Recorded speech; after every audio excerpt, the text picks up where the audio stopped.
5, 4, 3, 2, 1. There was a time when browsing through the Playboy.com website at work could get you hauled down to human resources. But as Playboy's latest new front presentation to media buyers and marketers Friday shows, that's not necessarily the case anymore. The publisher, which cut out nudity in its print product in March of this year, unveiled a slate of digital video programming covering topics like tech, food, and gaming.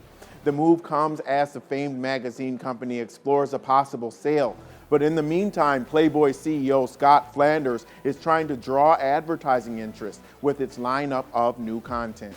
The Wall Street Journal's Stephen Perlberg writes that among the content is a new series called Tech 360, a virtual reality show where blogger John Retner and model Amy Willerton explore tech destinations. There's also a Vice-like documentary series called Journalista, covering subcultures around sex and drugs, among several other web series. Right now, I'm 70 feet below the earth in no man's land, in one of the longest drug tunnels between California and Tijuana.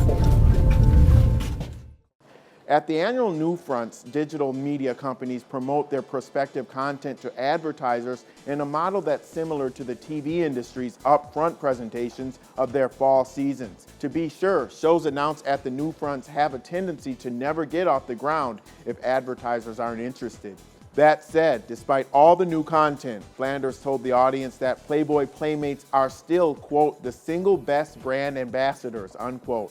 All of this comes as Playboy struggles to regain the cultural influence it once held. The magazine's circulation has fallen to 800,000 from its peak of 5.6 million in 1975, according to Alliance for Audited Media. Those headwinds have played into the company's search for a potential buyer, which it's conducting with the help of investment bank Moelis & Company.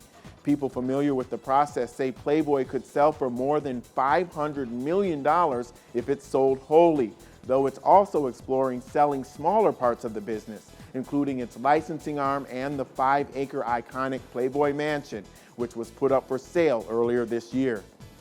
Playboy founder Hugh Hefner still owns about a third of the private company. Playboy magazine and digital publishing generated $38 million in revenue last year, and branding licensing brought in $56 million, according to documents reviewed by the Wall Street Journal.